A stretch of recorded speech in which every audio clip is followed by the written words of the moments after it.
And hello, everyone, and happy Friday. This is Art for Art's Sake, episode 32, and we have the wonderful Rebecca Weld here showing us her cookie architecture.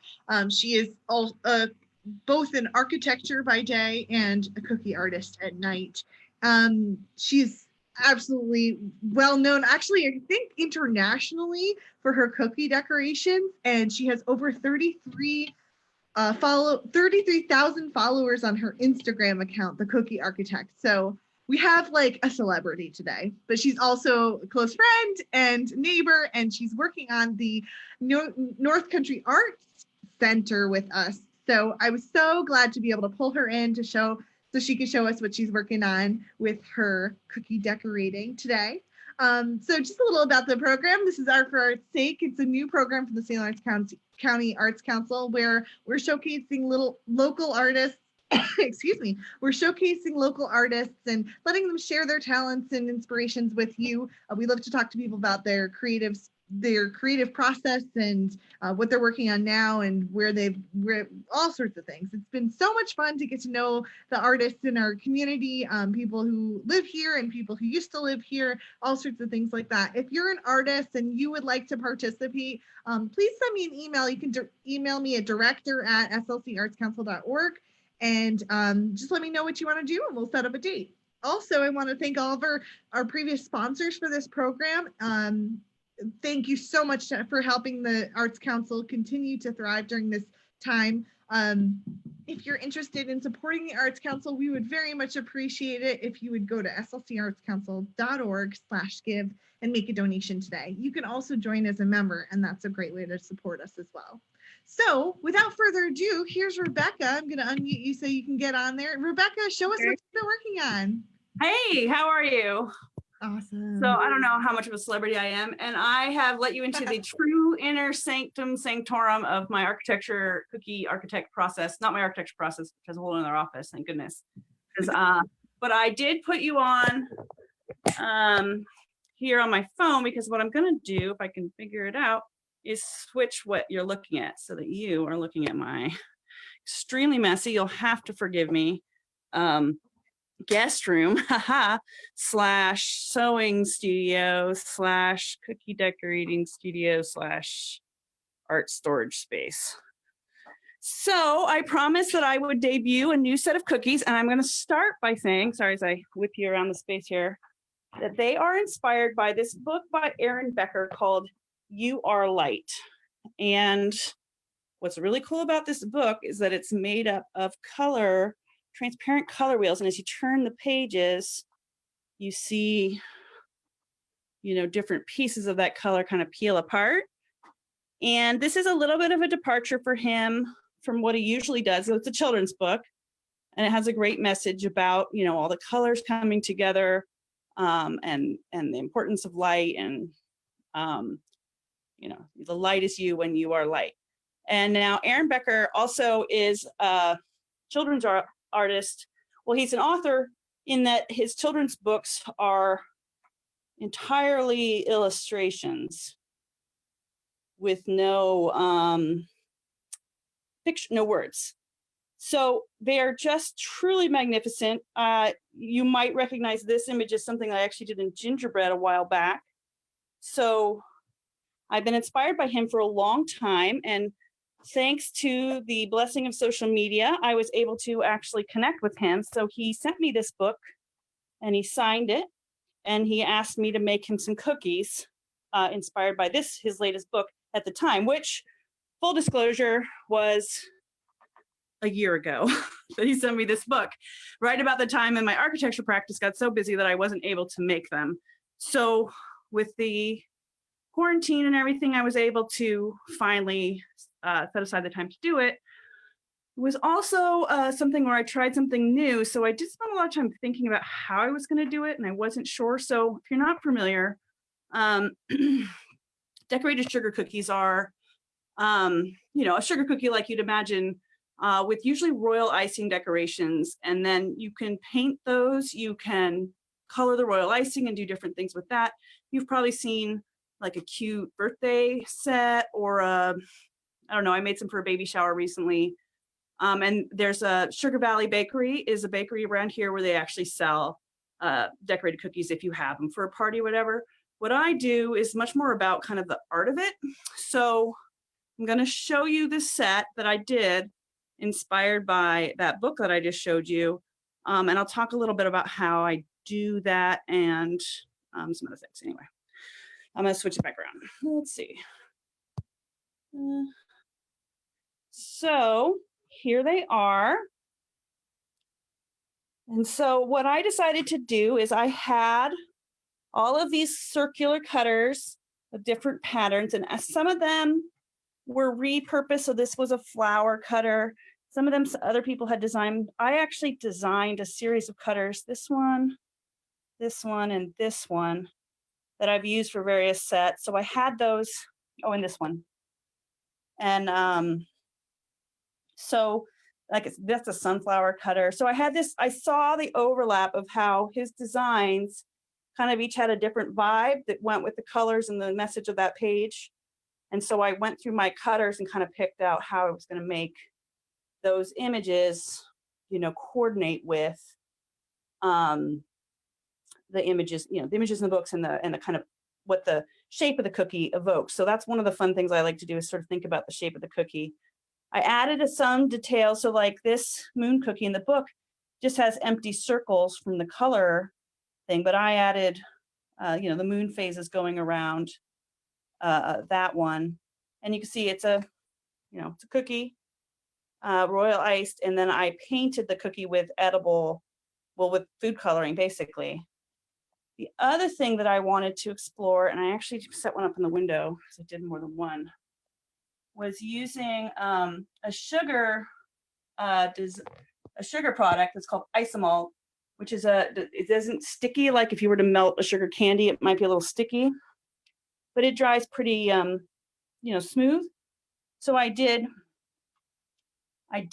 want to make a cookie for him that was this, you know, capturing the kind of, you know, light effect that his book had. And so I did a cookie that combines the image that's in the end of the book with the color wheel.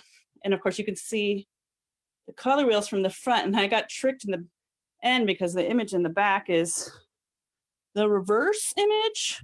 So I almost started painting my mandala in the middle all the wrong colors before I caught myself. That was good. And then of course, so this part is part of why it took me a year. I'd never worked with isomalt before, and I actually did it with clear isomalt because it's hot. You end up basically getting to a super boiling hot liquid, and then it's like working with glass, molten glass. You get molten, and then you pour it, and then it dries hard very quickly. So this one, I actually painted the backs of the, you know, with the color I wanted each one to be, but it's actually clear isomalt. But you can see there was some problems. It started to kind of get cloudy in some of them because the paint and the water in the paint and the isomalt sugar weren't loving it. So that was my first attempt because I really was worried about this molten isomalt. I didn't want to make 12 colors of isomalt, but it did turn out in the end that took me. Oh, and I will caveat, these are all completely edible, and including these, except for obviously the copper wire I put in them. But I knew that this isomalt isn't really, it's edible. It's not really for eating. So a lot of times, you know, when you're making a decorated food, like if you see a fancy cake, they'll put all that crazy stuff on top of a fancy fondant cake. They're not really expecting you to eat all that, but they do make it all completely edible. Otherwise, it's sort of like a food safety issue. And so it's edible, but I didn't really intend it to be eaten. It's made with some dough I had in the freezer. These are all fresh and delicious, or as fresh as they could be for how long it took me to paint them. And these are intended to hang in the window, and they will last a long time. Sugar is a pretty good preservative, and I actually have like a edible clear spray that I sprayed them with, so he should be able to just use these as like decorations and then eat these. And I had a whole nother plan that involved a lot of pieces that included cutting out these little circles, but that plan fell through. That's a lot of my plans fall through. That's the other thing I've learned over the years with creativity is that I sort of managed to get about halfway through a project before something falls through and I have to pull it back together. So, but this was the set of cookies that I did there.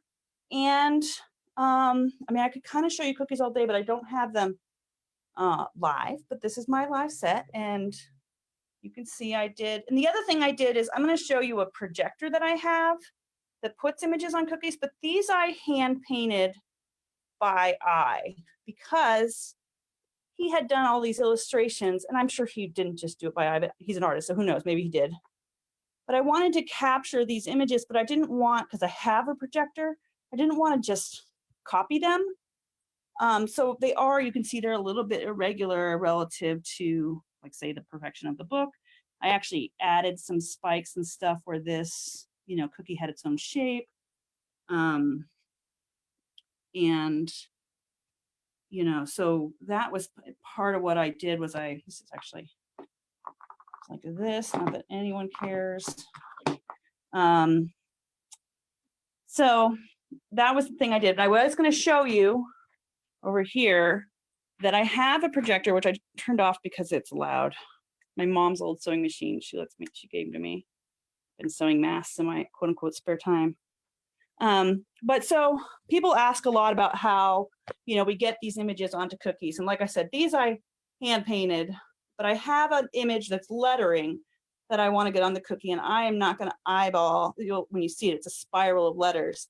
I'm not going to eyeball that. So I have a projector, and typically, I mean, people say, oh, you have a projector, it must be so easy, which it absolutely is not. It is pretty tricky, even with the projector, because your hand gets in the way and all this other stuff. But I just wanted to show you that we do have these other tools that we use. Oh, I see what the problem is. So this is from the computer. It's pretty great. You can see that I can project. So this is the title of the book, You Are Light. And it's moved around since I set it up to be perfect, you know, but I can adjust, like here it is. That's really just showing my computer screen to me. So this is like the same kind of a projector that people use to like show movies on their walls. And I actually have this stand that it's on is an old, what they call a copy cake projector, which is a great big box that goes here with like a huge light and a mirror that projects images down, which I have somewhere.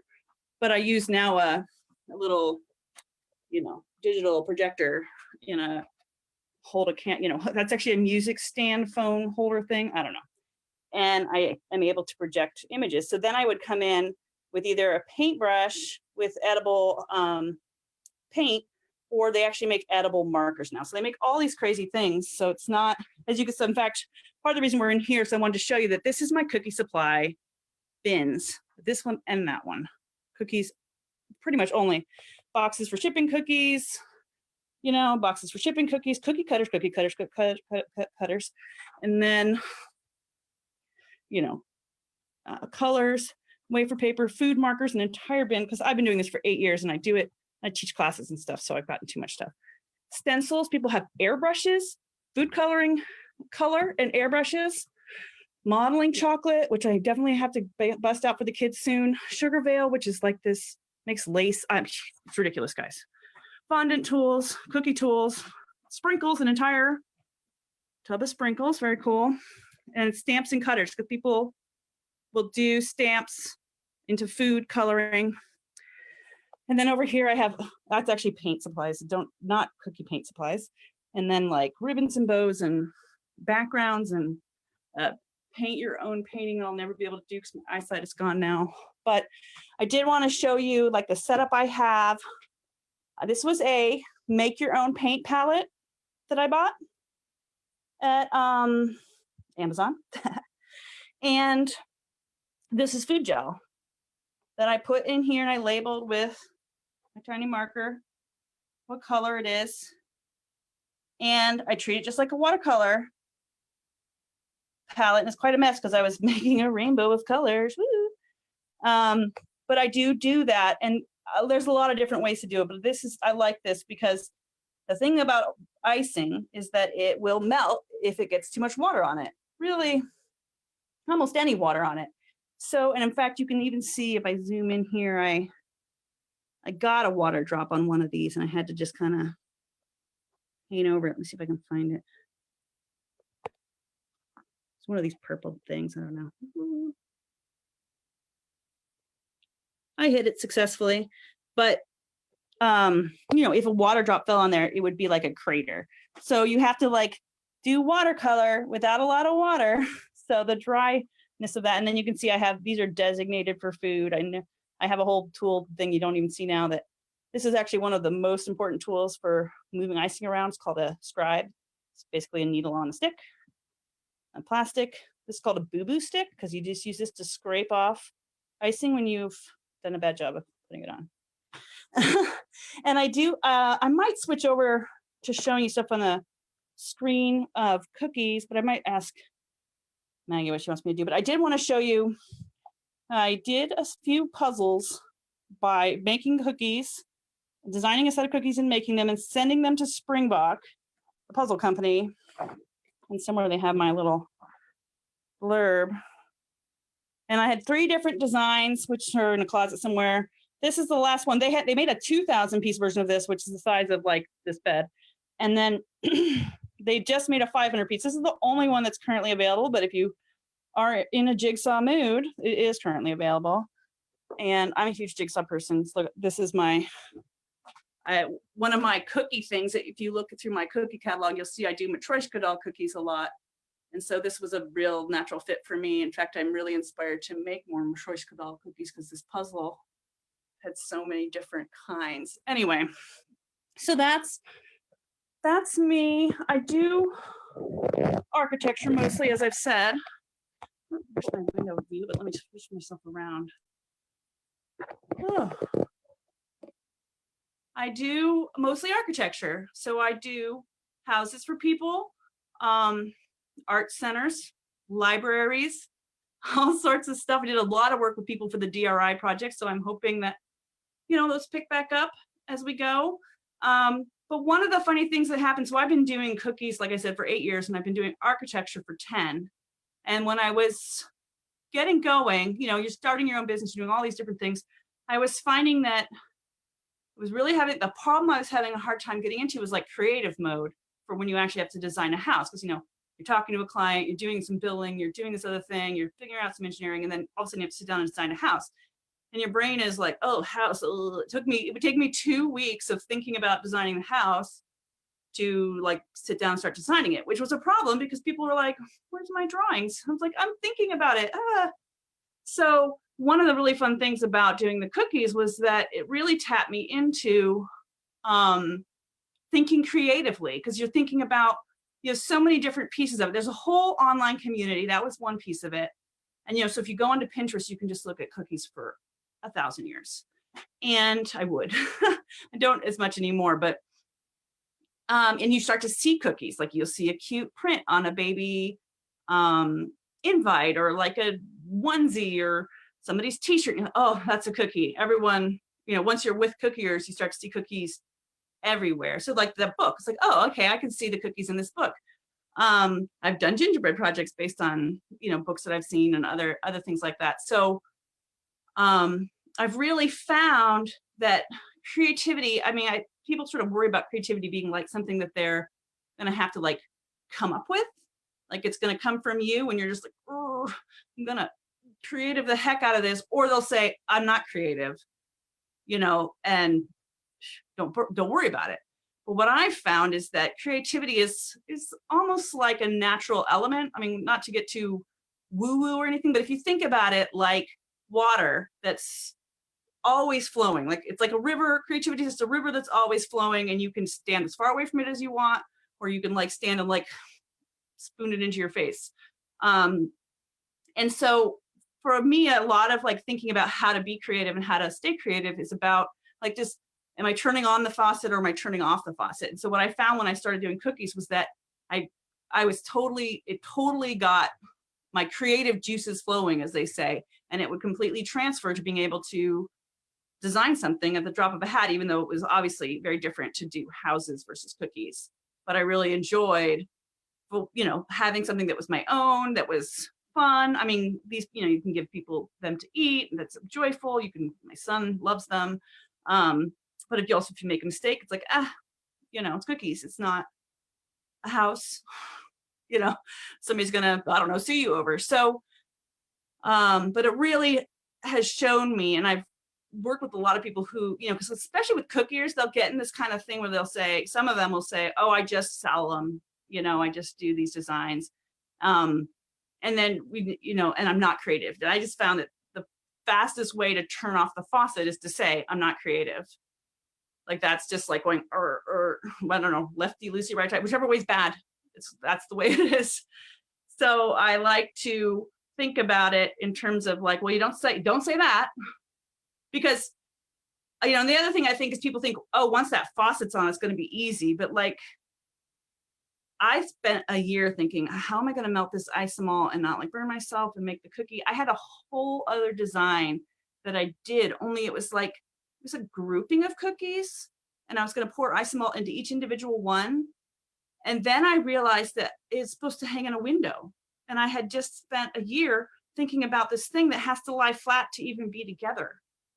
So, and then of course, did my first experiment with isomalt with those cookies in that fancy array, and didn't know how to do isomalt. So I was figuring out, I painted it with water, I painted it with alcohol, I painted it with airbrush color. I was like, 10 things that didn't work. I found one thing that sort of worked, and then you saw that in the end it didn't even work, and I had to just bite the bullet and melt tiny little bits of molten ice malt and put a little food coloring in them, stir them with a toothpick and pour them in, and then heat them in the microwave and pour them in and burn my hands. And, you know, and I think people think, oh, well, all that's so hard, you must have failed. And it's like, no, that's literally every project is going to be something that you'll just, some middle of the night where you're like, this is horrible. I'm horrible. Everything is horrible. And that is a completely normal, like, middle piece of being creative. So you gotta not say you're not creative, and then you have to not worry when it just totally doesn't work, because that's actually a sign that you're on the right track usually, or that you can get on the right track, or that you just start over to get on the right track. But it's a normal part of the creative process in my experience, where there's a real nadir bottom point where you're like, uh-oh, this is all bad, lots of swearing, it's always in the middle of the night for some reason, and then back up. And now I don't even try and figure my way all the way to the end. I just design, like, I'm going to use these colors, it's going to be like these kinds of patterns, I'm going to do this other thing, and then I get like that far, and then it's like, these aren't hanging together, what am I going to do to make them work? I think I need another shape. Do I have any extra dough? Like, this is what, you know, ends up happening. So that's my like really short version of being the cookie architect. I could pretty much do this all day, but I was gonna ask Maggie if there was either any questions, or if she had any questions, or anything else she wanted me to talk about, or if I should just like log in on the computer and show you guys 1,000 things. Yeah, I mean, if anybody watching live has any questions, throw them into the comments and I can ask them. We have a couple of people saying hi, so you can say hi later if you check out the Facebook stream later. But I think this is so cool. I mean, I love hearing about different people's creative processes. Like, that's so fun, because I feel like everybody has a little bit of a different take on it. And Sure. And I love the idea that you're that you know, you can just say I'm not creative, or you can just realize that you can be watching a stream of creativity, and that's still a little bit of creativity right there. But I would like I don't think anyone is actually creative. Right. People are more or less tapped into creativity. Yeah. You know, the same way that you might say, I don't know, that people are more or less, I don't even know what's health. I don't know, health isn't the right word. I don't know. Like, you know, you meet people and they're just like, oh, they're just so full of life. It's like that, but slightly different. I like it. You have the same effect on your personality all the time, but I really feel like it's not something that you have to generate at all. It's just something you either have to tap into or not. Right. So what actually was the starting point? What made you decide to choose cookies for this creative outlet? Well, it's a story I've told a bunch, so some people are going to be rolling their eyes. But when I got here, I was starting an architecture business, not a cookie business. And I kind of came in cold. Like, my parents lived here. I had been here off and on, so I knew some people, but I didn't have a business. I was literally like, Renew Architecture. Here's my sign that I made myself, you know, like that I put on my house. Like, I was working out of my house. I had nothing except for that I wanted to do that. And it was in the fall of 2009, and I entered the Tawny gingerbread contest. And I spent a week making a house that I designed, like a little Adirondack chalet in my drafting program. And then I made it all out of gingerbread. And I put renew on the welcome mat, and then like a stack of business cards next to it. And I got one garage out of that. Lovely Tara Freeman, I don't know if you know her, but she's a photographer at St. Lawrence. They had this house that they designed. I don't know if the architect wasn't available, or they wanted, to go with me to design the garage that was going to sort of match their house.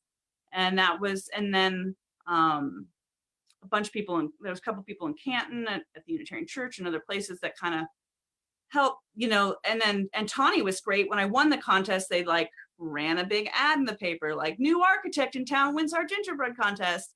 Like, they were really like helpful to promote me. And so I made more and more elaborate gingerbread houses for the next few years after that, to the point where I stopped entering the contest and just kind of was like, here's my gingerbread project.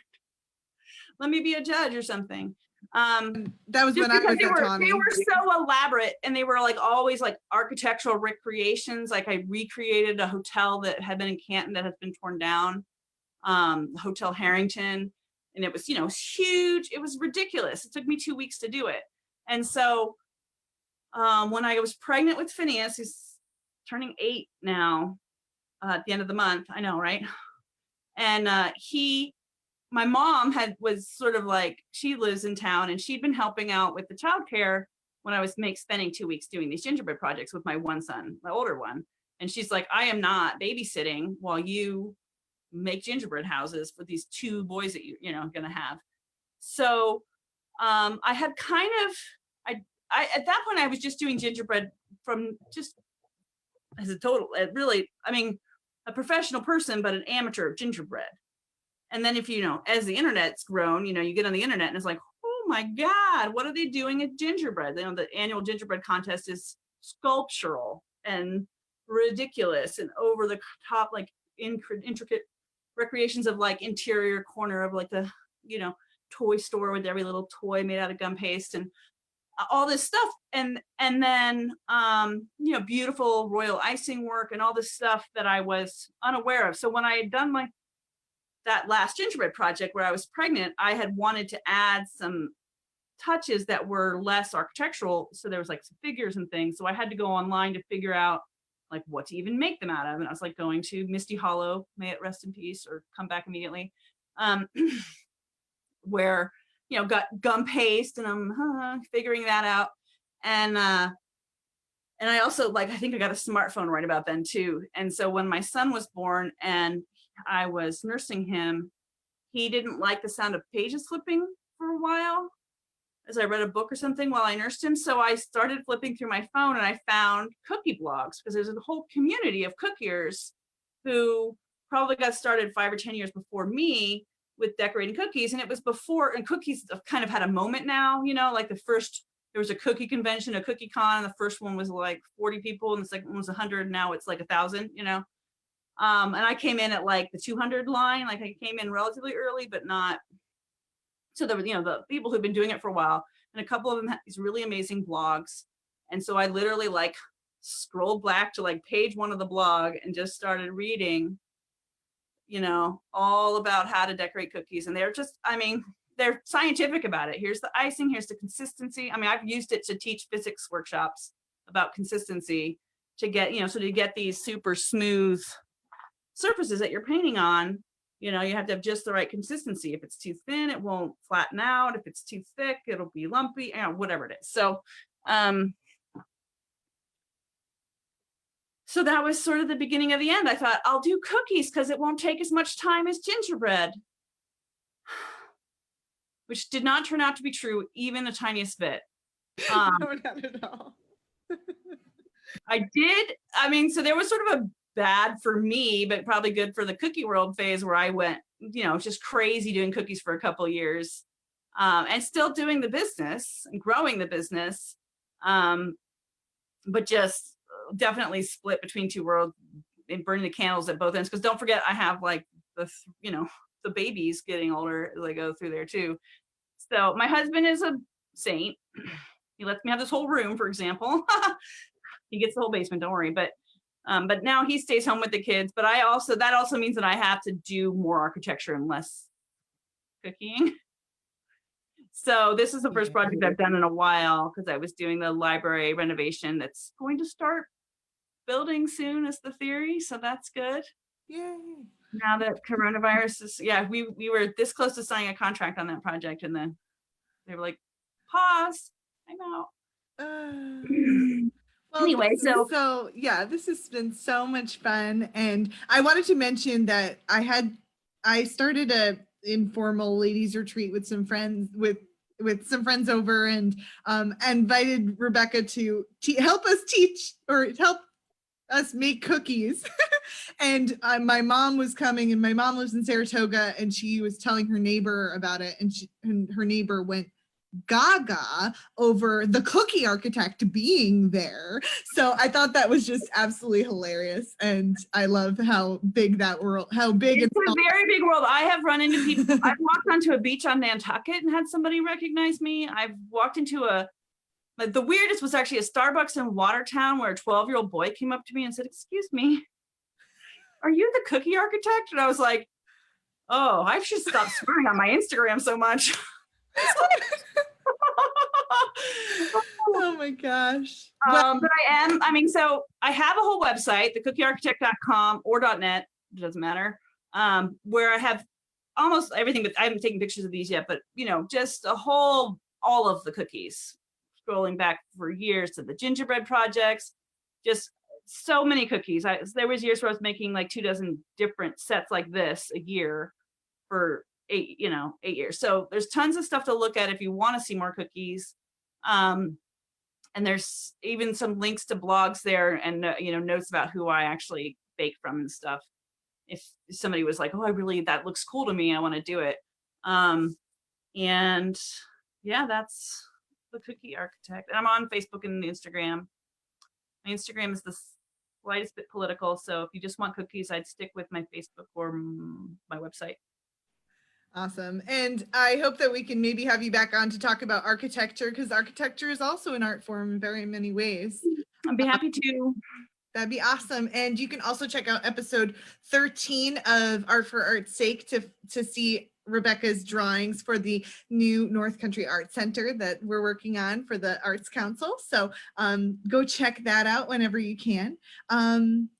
I don't think I have, let me see if I have any other questions. I don't see any other questions, but I want to thank everybody for being here today. And thank you, Rebecca, for sharing your creative process and your most recent cookies with us. This has been really great. This has been Art for Art's Sake. Oh, thank you. Happy to be here.